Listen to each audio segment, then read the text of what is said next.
18वीं लोकसभा 2024 में हो रहे लोकसभा चुनाव के क्रम में 73 लोकसभा जौनपुर के लोकप्रिय प्रत्याशी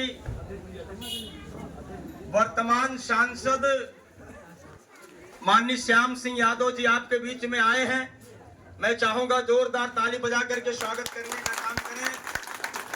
इधर हमारे बीच में बहुत ही सम्मानित साथी जो कार्यक्रम का कुशल संचालन कर रहे हैं, ब्राह्मण समाज के साथी माननीय अवधेश चंद भारद्वाज जी, पूर्व कोऑर्डिनेटर भाई बाबा भैया, इधर हमारे सम्मानित साथी भाई जेपी सिंह आए हैं, पप्पू यादव जी भी हमारे साथ इस मूवमेंट को बढ़ाने के लिए पूरा भरपूर समय दे रहे हैं।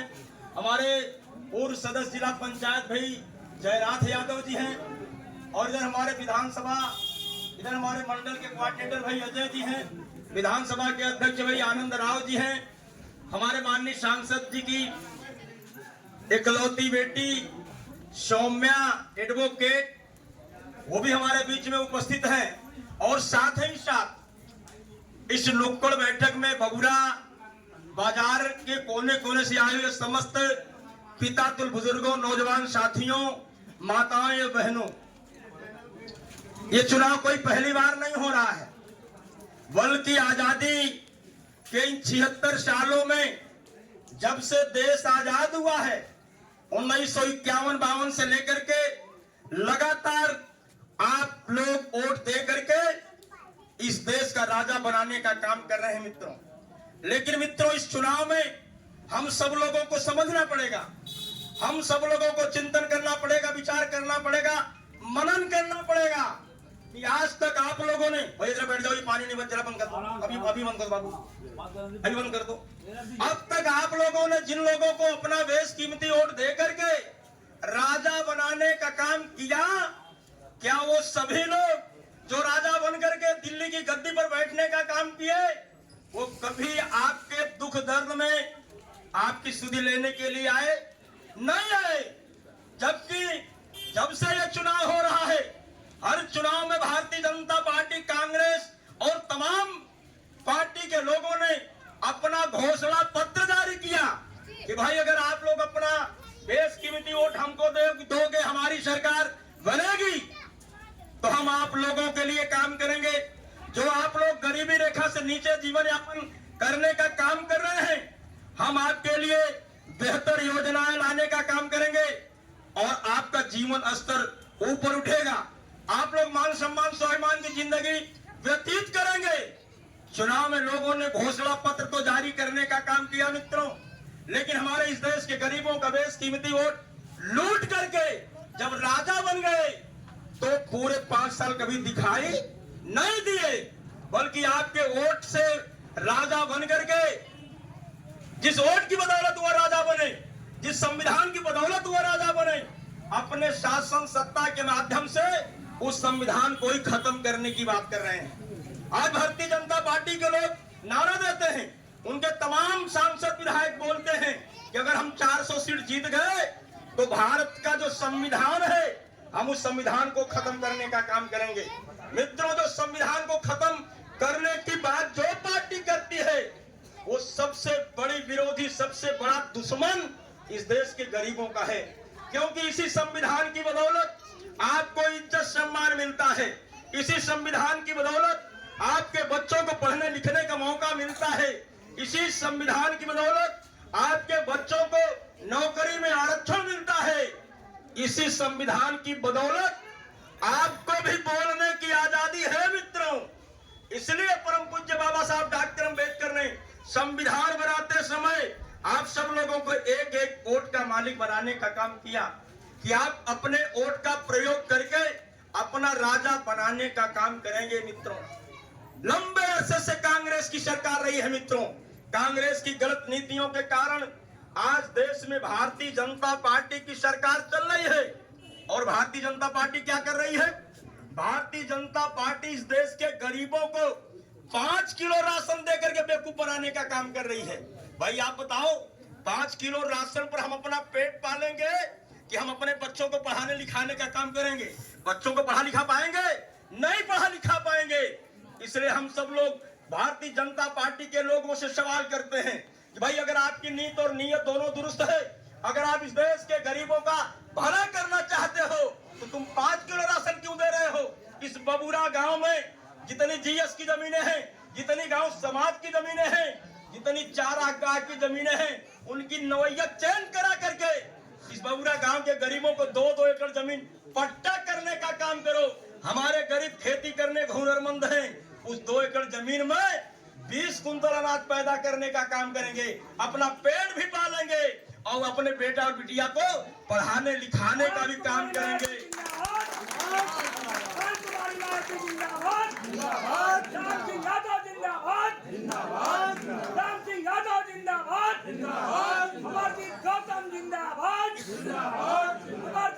लेकिन मित्रों, ये भारतीय जनता पार्टी और कांग्रेस के लोग आपको जमीन देने वाले नहीं हैं। क्यों नहीं है जमीन देने वाले? साहब कांशीराम साहब कहा करते थे कि अगर भाजपा नागनाथ है तो कांग्रेस सांपनाथ है। ये दोनों एक ही सिक्के के 2 पहलू हैं। ये आपका भला नहीं कर सकते। देश की आजादी की लड़ाई जब चल रही थी, बाबा साहब डॉक्टर अंबेडकर ने अंग्रेजों से कहा था कि हमारे देश में लाखों एकड़ जो खाली जमीनें पड़ी हैं, उन लाखों एकड़ खाली जमीनों को, ए भाई चंद्रा, ये लाखों एकड़ खाली जमीनों को हमारे देश के गरीबों में पट्टा कर दो। हमारे देश के गरीब खेती करने के हुनरमंद हैं, खेती करने में माहिर है। ये हमारी माताएं बहनें बैठी हैं, माननीय सांसद जी, इन सब लोगों को पता है अभी धान का सीजन आ रहा है। इन्हें पता है कि कितने पानी में हम धान का बीज डाल देंगे कि वो बीज जम जाएगा। इन्हें पता है कि कितने दिन में उस खेत से पानी निकाल देंगे कि धान का बीज का अंकुरण अच्छा हो जाएगा, बहन अच्छी है, सबको पता है। लेकिन जमीन के केरे पल्ले बा, कितनी जमीन बा? जिन गरीबों के पास खेती करने का हुनर है, जिन्हें खेती करने में महारत हासिल है, जिन्हें खेती करने का तरीका मालूम है, उसके पास जमीन नहीं है। और जिसको खेती करने कोई ढंग नहीं है, जो सड़कों पर सरपत तो जानते हैं आप लोग, ये सड़कों पर जो सरपत लगे हैं, इन सरपत को गणना बताने वाले जो लोग हैं, उनके पास कितनी जमीन है? सैकड़ों एकड़ जमीन है, 50 बीघे जमीन है। बताओ ये उल्टी व्यवस्था है कि नहीं है भाई? ये भाजपा और कांग्रेस के लोग आपको जमीन जायदाद पढ़ाई लिखाई को देने वाले नहीं है। और बाबा साहब डॉक्टर अंबेडकर ने अंग्रेजों से इस बात को मनवा लिया था। अंग्रेज तैयार हो गए थे कि चलो हम इस देश के गरीबों को, इस देश में जो लाखों एकड़ खाली जमीन पड़ी है, हम वो जमीन बांट देंगे। लेकिन मित्रों, आनंद में 1947 में देश आजाद हो गया, और जब देश आजाद हो गया तो पंडित नेहरू से बाबा साहब डॉक्टर अंबेडकर ने कहा कि अंग्रेजों के सामने जो हम लोगों का समझौता हुआ है कि लाखों एकड़ जो खाली जमीन पड़ी है, गरीबों में पट्टा करने के लिए, अब देश आजाद हो गया, आप प्रधानमंत्री बन गए, तो भाई अब लाखों एकड़ खाली जमीन जो हमारे भूमिहीन गरीब हैं, उनको जमीन बांट दो। तो नेहरू ने क्या कहा मालूम है? नेहरू ने कहा कि बाबा साहब डॉक्टर अंबेडकर, आप बताइए, अगर हम इस देश की लाखों एकड़ खाली जमीन अगर हम गरीबों को बांट देंगे, तो गरीब तो जमीन का मालिक बन जाएगा, गरीब तो जमींदार बन जाएगा। तो बताओ हमारे लोगों खेतों में काम करने कौन आएगा? बात समझ में आ रही नहीं आ रही है? 1947 और आज 2024, तब नेहरू ने जमीन नहीं दिया, और आज भारतीय जनता पार्टी के लोग शासन सत्ता में है, तीसरे 2 टर्म में सरकार में रहे, सेंटर में, लेकिन 1 इंच जमीन किसी को मिली? किसी को 1 इंच जमीन नहीं मिली। क्या कह रहे हैं? 5 किलो गेहूं झुंझुना कि उतना मजूरी पावा जितना से पूरा पेट न भरे। कहा जगह पूरा पेट भर जाई, पूरा पेट भर जाई तो इज्जत के बात करबू नहीं। अब पूरा पेट ना भरी तब दोबारा जाके मजदूरी करे लगू। इसलिए बहुजन समाज पार्टी के नेता बहन कुमारी मायावती जी की जब सरकार उत्तर प्रदेश में रही है, तो 7 लाख परिवारों को 2-2 एकड़ जमीन आवंटन करने का काम किया था। और केवल जमीन पट्टा नहीं किया था, बल्कि मौके पर जाकर के कब्जा भी दिलाने का काम किया था। उत्तर प्रदेश का चाहे जितना बड़ा सामंती रहा हो, चाहे जितना बड़ा ताकतवर आदमी रहा हो, चाहे जितना बड़ा गुंडा मवाली लुच्चा रहा हो, अगर हमारे गरीबों के पट्टे की जमीन पर कब्जा किया था तो डीएम साहब जौनपुर से आकर के उसका कब्जा दिलाने का काम कर रहे थे। बताओ कर रहे थे कि नहीं कर रहे थे? आज क्या हो रहा है? आज हमारे लोगों को बेवकूफ बनाया जा रहा है, शिक्षा को तहस नहस कर दिया गया।